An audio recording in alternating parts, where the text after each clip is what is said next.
بسم اللہ الرحمن الرحیم۔ کسی زمانے میں ایک چور تھا۔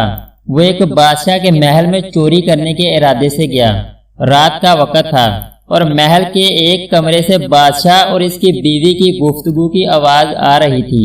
وہ کھڑے ہو کر سننے لگا۔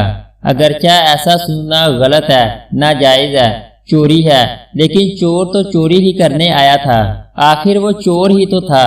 اس چور نے سنا کہ بادشاہ اپنی بیوی سے کہہ رہا ہے کہ میں اپنی بیٹی کی شادی ایسے آدمی سے کروں گا جو نہایت متقی و پرہیزگار ہو، بہت اللہ والا ہو۔ جب چور یہ بات سن رہا تھا تو اس کے دل میں خیال آیا کہ کیوں نہ میں کچھ ایسا بن کر دکھاؤں کہ بادشاہ میرے ہی ساتھ شہزادی کی شادی کر دے۔ دل میں ایک ہرس پیدا ہو گئی۔ اب وہ چوری کرنا تو بھول گیا، لیکن دھوکے دینے پر اتر آیا اور گھر جا کر بہت دیر تک سوچنے لگا کہ کس طرح میں اس بات میں کامیاب ہو سکتا ہوں۔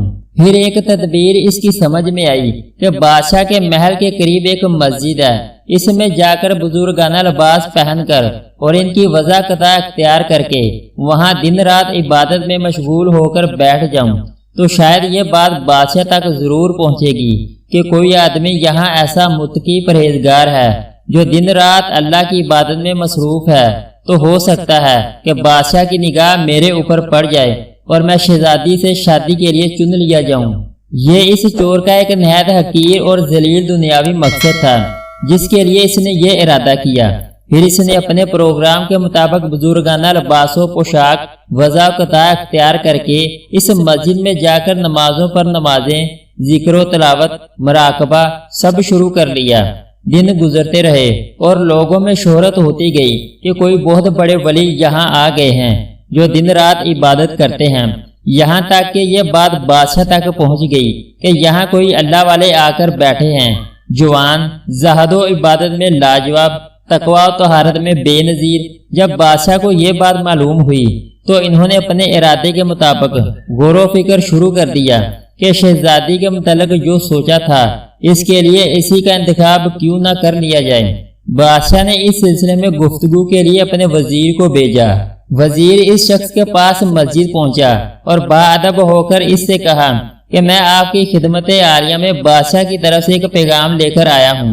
اس نے پوچھا کہ کیا پیغام ہے؟ وزیر نے بتایا کہ بادشاہ نے کئی سال پہلے یہ فیصلہ کر لیا تھا کہ وہ اپنی بیٹی کا نکاح ایک ایسے شخص سے کریں گے جو بڑا متقی و پرہیزگار ہو، اللہ والا ہو، اور وہ اس کی تلاش میں تھے۔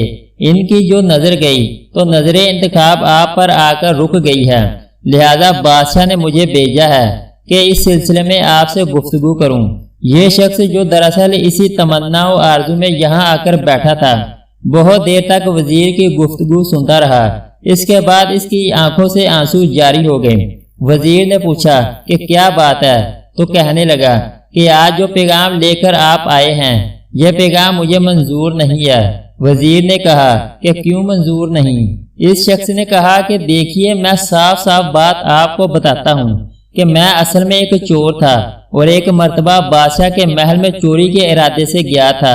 پھر جو کچھ بھی ہوا اس کو سنایا اور اس کے بعد اس چور نے کہا کہ میں نے تو یہ وضاحت اسی ہرس کی وجہ سے اختیار کی تھی، لیکن میں یہاں آ کر بیٹھا تو میرے خدا نے مجھے اپنا بنا لیا۔